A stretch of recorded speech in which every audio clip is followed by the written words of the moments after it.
Hello, Leslie. Hello, Charito. Nice to Morning. Hello. meet you and see you both today. Hello, Charito. And we Did will you not see wait. did you see what I sent you? Yes, yes. Thank you. I did not reply because I was in a factory, so I will come back to that. You are my most attended to for the whole year. Thank you very much for that. Thank you. It was there. It's Michael Rada. Okay. But let us start. I will switch the camera off. Good morning, good Okay. afternoon, good evening, everyone. Welcome to the next Power of Touch Industry 5.0 Power of Touch event in which we write on the back of a language towards wasteless war. And we do it speaking about one word. And today, the word is, I will say, special, as usually. And this is the term rebirth or reborn. And I will start with you, Leslie, today. When you heard for the first time that today we will speak about rebirth or reborn, what came first to your mind, please? Good morning. Thank you for that word. Reborn it happens every moment of every day. We are reborn. We have the option to change and evolve our perspective in every moment. And according to universal law, we are either growing, evolving, re, re, rebirthing, if you will, or we are doing nothing, which has us disintegrate in that growth. So we're either moving forward or slipping back. So the option to rebirth in any given moment is always there for each of us by choosing what we are thinking about. Thank you, Michael. Thank you very much, Leslie. Charito, the same question for you. If you heard that the term will be a rebirth or reborn, what came first to your mind, please? Good evening, Leslie. And yeah, Michael. And we have Philip. Good evening. So, reborn or rebirth. It's like if you look at the word reborn, two words. I don't know, syllable. Re is again, right? And born is getting out of into this world or something new. So when you are reborn, I don't think it's it's not actually a physical reborn, being new again or having transported into something different from the original. Reborn is like born again. It's a religion. It's you're born again. You're being baptized and all that. Reborn. My goodness, it is a change, which is not physical in itself, but rather, it is a change in something which you started from, and then you, as you go along with life, as you live it, you think there has to be a change in you, either internally or spiritually.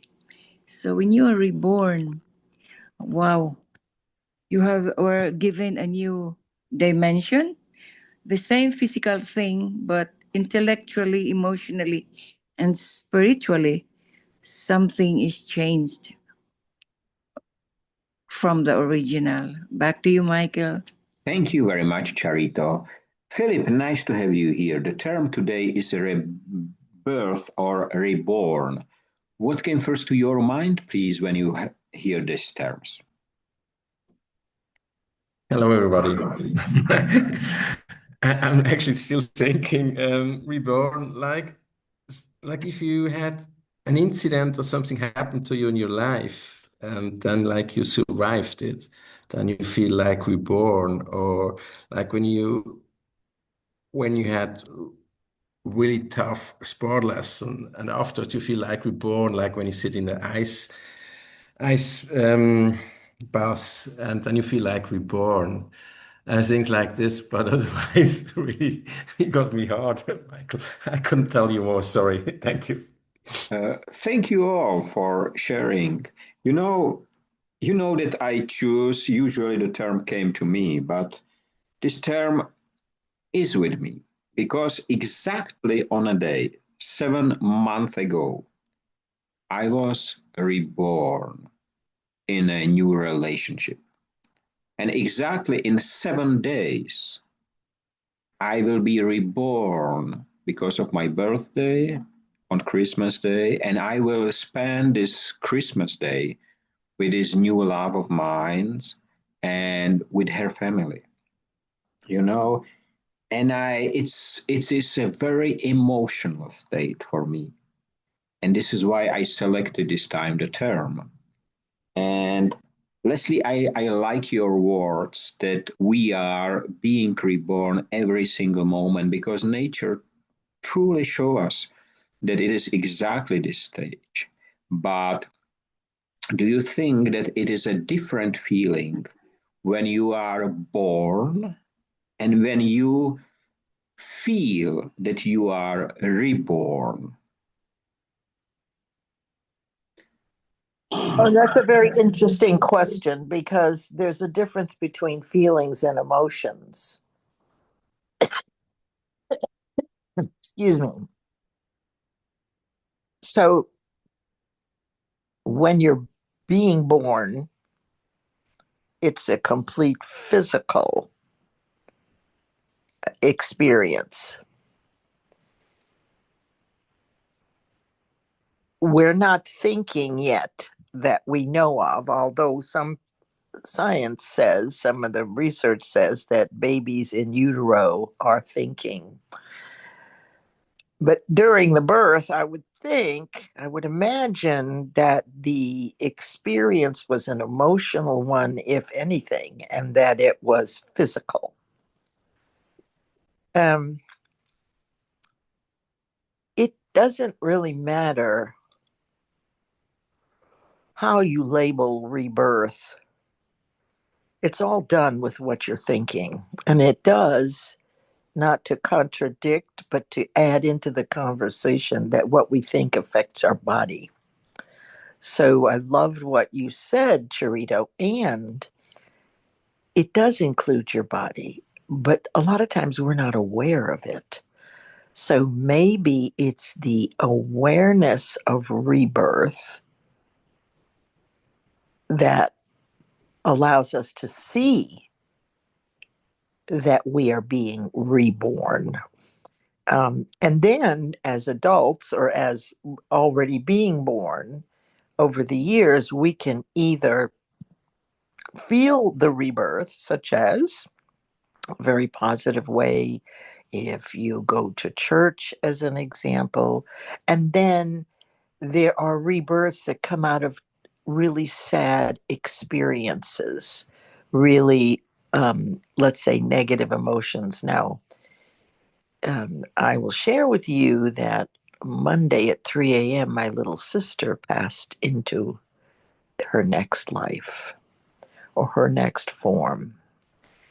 And with the study I've done, I am not afraid of death because I understand from the research that there is no pain at death.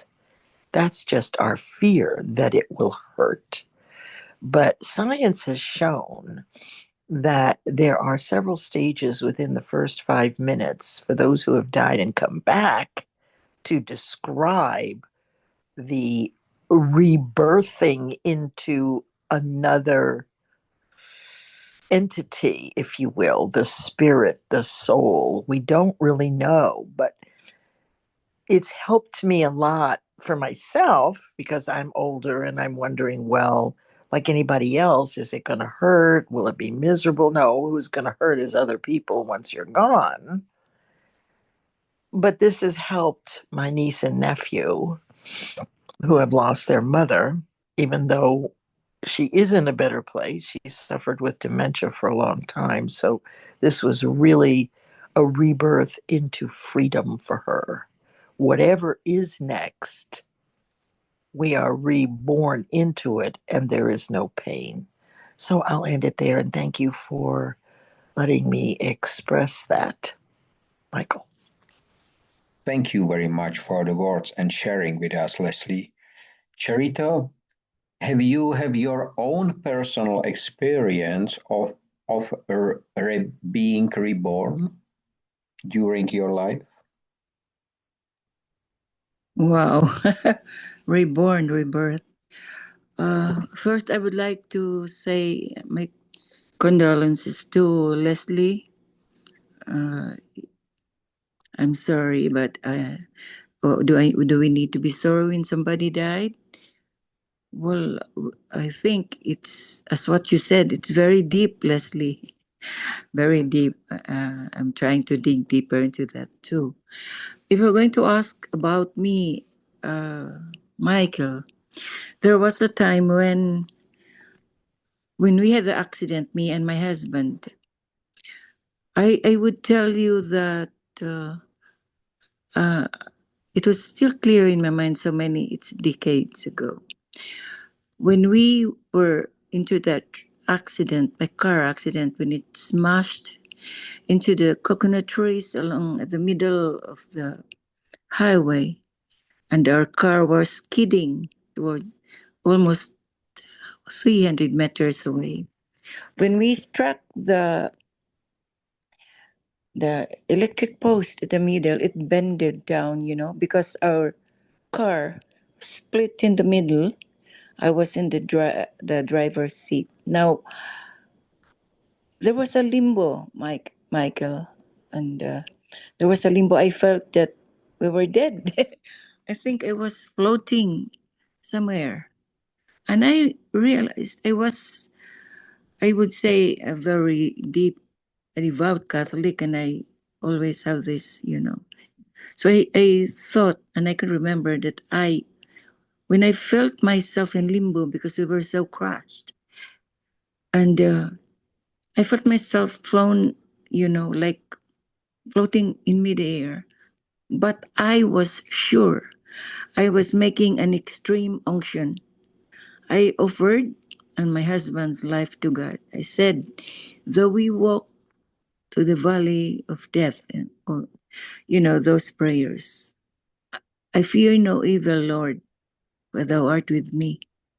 But then I felt my somewhere something was pulling me down. But I was not really floating because I was crushed. If you look at the car, they said everybody's dead. It is split in the middle, and the wheels crushed us. And so when that happened, I thought I was dead already. But when I prayed that, I realized, oh, my children are still in college, they're still young. So I retracted. I said, oh, Lord God, please don't. I would like to live still because of my kids, they're very young. And then I sat, when I realized, I look around, it's like I was reborn. I had a new birth, I had a new life. I thank God. But everybody around us was moving the car. They were trying to move because they could not open the doors. But it was smashed. It's like a fan when you open it and you close it. So I said, if that was rebirth, it was reborn. We reached that point. I reached it. I could not say that for my husband, but we're both alive and we're still alive and kicking right now. Thanks God. Many more years still on earth. But those time, Michael, that was the first. No, not the first. It was the time that I felt that I was born again. But it's not because I think my body did not leave, my soul did not leave my body. I was just floating. But all the while, my body was deep there inside the car. So if that is rebirth, reborn, I would say then I could offer that as an experience, a testimony of that word that we're using right now. Back to you, Michael. Thank you very much for sharing this deep experience, Charito. Philip, I will have the same question for you. So, during your life, have you experienced something similar which you can call to be reborn?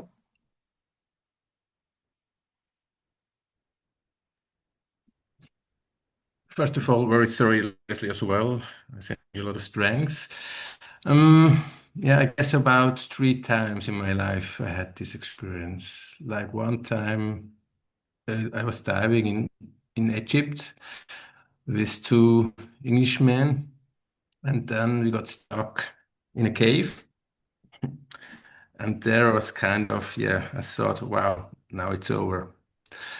And we finally made it out.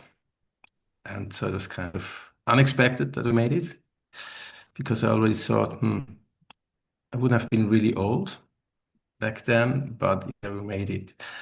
Second time, it was I was rollerblading and a car hit me, and I saw it. So I saw this car coming from the side, and then I was able to kind of got tucked away, and yeah, and I woke up in hospital, kind of was reborn as well. And the third time, it was a bicycle accident. And I saw this car and I saw I couldn't stop and I saw I couldn't get around this car. And yeah, and I didn't hit this car, but I got smashed to the ground. And after that, I was kind of reborn as well. And yeah, and it's kind of strange, right, like what happened before and how it happened, and that somebody's watching you, is taking care of yourself. And yeah, I mean, there's somebody around somewhere and is protecting me, which is quite comforting that you have somebody or something. And yeah, this is about my true experience. Thank you, Michael. Thank you very much. What is interesting that my first experience was as a child, and it was experience with nirvana, generally, where I have exactly the same feeling as you describe, as my soul was leaving the body and the body was sitting in the room. The interesting part about it was that at the time, living in Czechoslovakia, Socialist Republic, I did not have any access to books about nirvana, meditation, or something similar. I have learned what I have witnessed 10 years later. I was able to name it. But it was exactly the experience, but it was not connected to any harm, to any danger. It was just myself sitting in the room.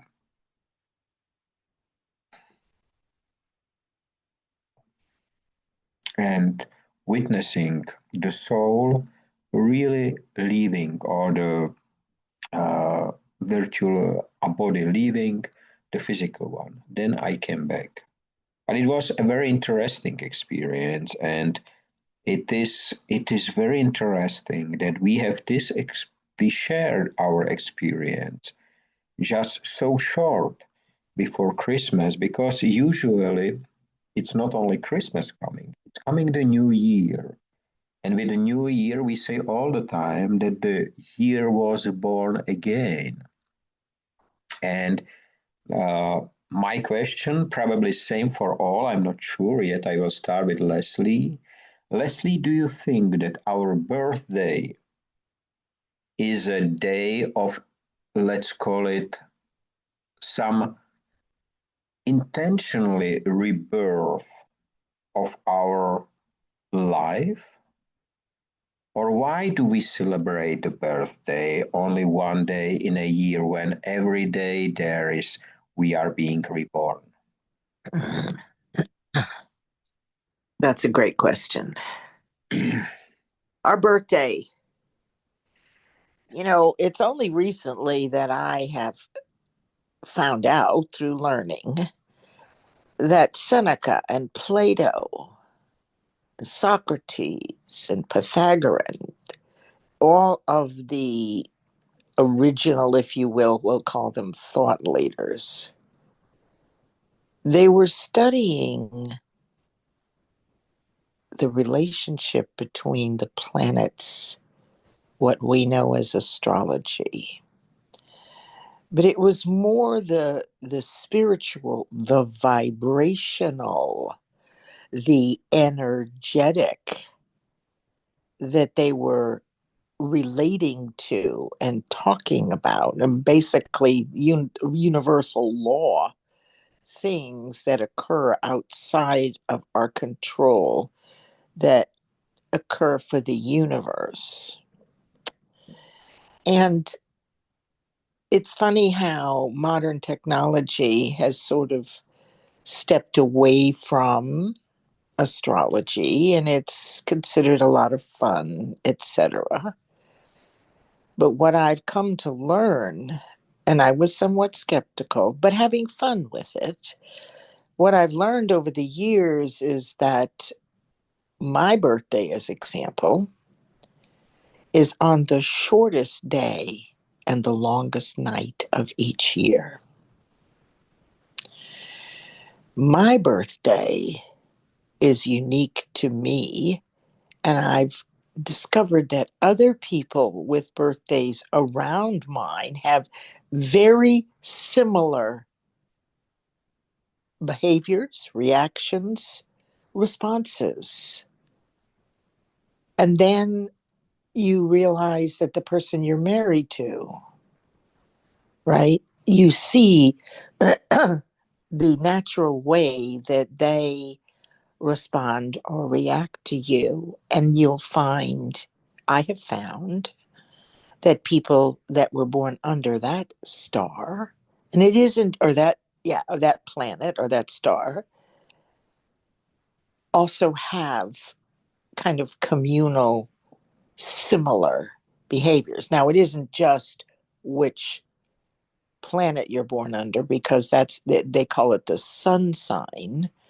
But to make it more complicated, if you've ever looked at a chart with the heavens and the planetary interplay in astrology,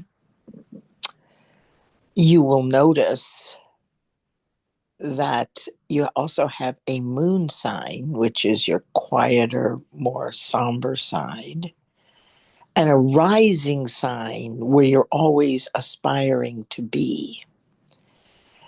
Now, I've always loved astrology, but somehow finding out that that's what they were talking about all along, that they found the universal truths for humans with our relationship on Earth to the stars. And we've all seen the effects of this, right? So I don't remember what the question was right now, but but it's changed how I listen to people. And it's helpful when I, for example, meet someone like me. I know what triggers me. I know how I listen, right? It's a real advantage I've discovered, that when you find people that, first of all, are born around the same sign you are. And that is a strategic edge, if you will. It's part of wisdom to approach relationships with a certain diplomacy rather than going in blind with no knowledge about the person. So I'll end it there. I've taken a lot of time and I apologize, but I'm fascinated now that we are paying attention again and that it is real. We've seen enough empirical evidence to know that there's something there. And then add this, and it's opened up a whole new world for me. It's been a rebirth. So thank you, Michael, and everybody.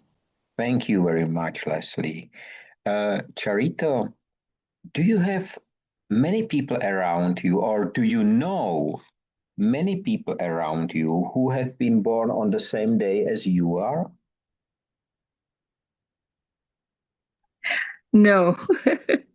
I There are people born before me, January 1, January 2, but after me, January 4 and 5, I also know some of them. But the same day, January 3, I know. I think one or two. Why is that? What's Um, the I am just now asking because I would like to add second question. If you would like to be born on another day instead no? of January 3rd. No, never. It's the day where God decided to put me on earth. Why should I change it? Will it change my life? Will it change my character, my attitude? Maybe in a way, because there are people who study astronomy and the relationship between human being, what he does towards the astronomy and all other things. But I only believe in one thing, that it's God who puts us all on earth and gives us the breath of life. And he decided to put me on the 3rd of January. So I am happily a January 3 baby. Thank you. No other day is good better for me. Back to you. Thank you very much. Do you know what is interesting? All four of us, as we are here in the room, we have been born within 1 month time, looking at the calendar, not on the year, but in the calendar. Yes, Because December 21. exactly, Philip is in December. Leslie was born, if I'm not wrong, Leslie, in December. 21. Yes. Yeah, you know what? You know what's so interesting about this? That the Sagittarians are the smartest. Now, I'm sorry, Michael, you're 4 days out, and Charito. No, we're the smartest. There's something about being carried by our mother in the winter months. I just read something about it's fascinating that we are all very smart people, that we are hungry and thirsty for knowledge, that we understand there's more to know, that we're all guided. We know that there is a supreme being, a God. We know that for sure. We have perfect faith in it. And I think it's very interesting. I have to wonder if Dr. Arshad also was born at this time. Sorry for interrupting, but it's so. Thank you very much, Leslie. Philip, you told us that you have been already 3 times reborn. And it was, I think, or I expect that it was never at the day of your birthday. So, have you ever thought, after being reborn, have you ever thought that you will live a different life after?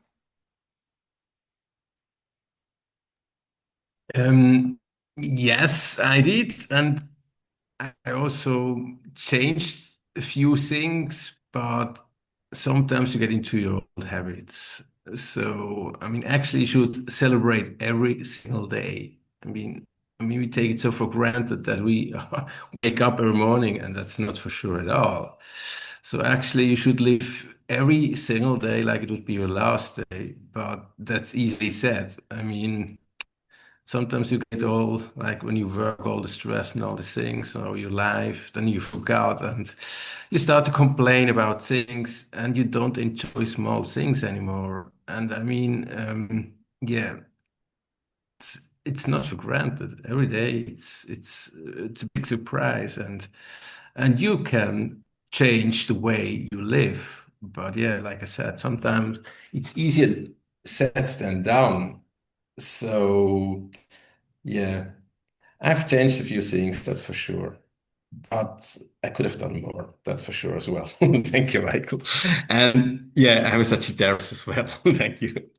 Thank you very much. You know, it is interesting that today in the morning, during the preparation of the newsletter, I received I will say I received a message from Vatican again in Italy, and it was in a form of article tagged with Industry 5.0, And the name of the article, it's almost a year after we communicate with Vatican about it. The name of the article is The Human Algorithm.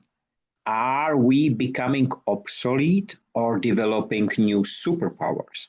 And it is quite interesting article, to be honest. It's impossible to track the author, but still there is a possibility to write him or her. And my question is related partly to this because we are facing almost daily upgrades of our digital tools, of the computers, notebooks, mobile phones, and so on. Everything needs to be upgraded. And all of you remember the very first Windows when we upgraded once in 5 years, or there was an update once in 5 years or so. Today is almost every week. And the question is, do you think that the upgrade of a technology, of a mobile or anything else through the software is the rebirth of the device? Leslie, I will start with you. No, I think it's the reverse. I honestly think we're experiencing the fall of the Roman Empire right now. And at the same time, when there is a fall of the Roman Empire, when people seem to be the worst, seem to be the most unkind, there are always kind people, and there is no static environment. So it looks like the fall of the Roman Empire. However, there are signs that the universe and God is doing, they're doing their work. And you can find good things happening more and more. You can see how the tides change. I mean, you can look simply at a political race as example. That is so important and seems so small, yet it is the beginning of turning the tide for a whole nation, a whole country, or even a whole world. So I think technology, most of us, I think if we could go back who are older to the 50s and 60s before all of this happened, and think about this, the internet, AI, all this stuff was out of the chute without any guardrails. There were no standards, there were no practices. And so it's kind of like a wild horse, right? That has no saddle, right? That is beautiful and running and is exciting and feels wonderful. And yet that horse is capable of destruction. So for me, I look for the signs and they're always there, right? It's hard to look at them sometimes, but I can find the good coming. But I think that technology is going to be our downfall because we have no handle on it. There are no reins. Right now, there are people committing fraud left, right, and center. You don't know what you're looking at anymore. Take me back to when the first TV came out when I was 11 years old. And let's stay there where we played outside as children, where we learned how to do multiplication, where we wrote in cursive, where we lived life in every moment. And now it just speeds past our kids. Everybody's nose is in a telephone.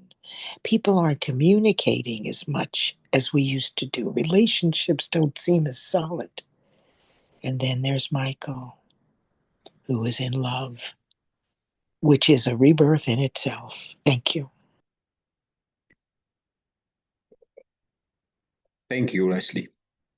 Carito, you are in a real estate business. Can a real estate be reborn?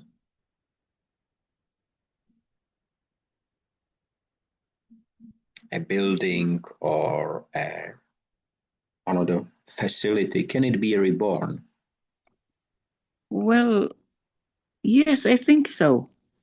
When people realize that at the end of the day, in real estate, what matters is the satisfaction of the people who are living there.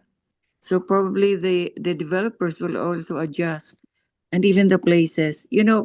I think there's a reborn when something changed from bad to good, from evil to angel. So when something is wrong, but first we have the original. What Leslie said a while ago, going back to that time where it seems that everything was normal and in perfect coordination with each other. I love that. 60 years ago. And then we evolved. And then AI came and everything is like topsy-turvy, even in politics, even in the thinking. But you know what? Yeah, I think in every aspects in life, in every positioning, in every dimension, and every like real estate, schools, and everything, there is always a reborn, if you will. It's so because in our politics, if you go by politics right now, I can feel that even if all the ills, the malversation of funds and all that, the people who are doing that are coming out into the open. It's something like they're rebirth, reborn. Their conscience is striking them. So conscience is one thing that strikes the intellect and the heart, and the soul of those people who are doing something to make it change from the normal and the ordinary to something bad, to something not good. So there is a reborn when everybody realizes that what has been started as good and evolved into bad or negative people around us, even in real estate, the many substandard things, the under the table deals and all that. If people realize and their conscience come into view, or God is working its way to us, as we are all really praying hard for that. For us, I'm not saying about for the others, but I'm talking especially about the Philippines. But there's a realization thing right now. Everybody's coming up. They're doing this, they're doing that, they're returning money left and right. People who are hiding are getting out of that. So it's something, there's a rebirth in the, shall I say, in the what shall I say? It's just something ethereal. It's the rebirth of something which is heavenly, because people came to that point which we are very earthly, down to earth. Everything that matters, it's material. We look around, but now something there, something in the air, something from heaven, coming down to let us start the movement to make a rebirth, a reborn in our thinking, in our lives, in what we do. I don't know how I explained it, but I think you understand my point here, Michael, Leslie, and Philip. There's a rebirth, a reckoning, a realization. It's the conscience of the people coming into view, tapping us in the head, uh, tapping us on the shoulder and in our hearts. You're now digging deep into our souls to turn around, be reborn, give that rebirth. Thank you. Thank you very much. We have only 1.5 minutes left. Philip, you are the 35th ambassador, Industry 5.0 ambassador, and you next year we will celebrate 5 years with you on the network. And I would like to thank you all because this is the last of Power of Touch in 2025. I would like to thank you for all the Wednesdays we can spend together right on the back of the language towards wasteless world, because I think that the wasteless world is being born. And because it is reborn in every single one of us, it will be there again closer. I wish you Merry Christmas. I wish you to enter the next year with the happiness and smile on your face and with the health. And let us meet again in 2026. Let us write again on the back of language towards the wasteless world. Thank you all. Have a nice time free of waste and wasting in all its forms. Stay safe, be free, and please be human. Thank you. Merry Christmas, Happy New Year, Happy Hanukkah, Happy Kwanzaa, happy all of it. Bye-bye, Michael, Leslie. Bye-bye. Bye bye.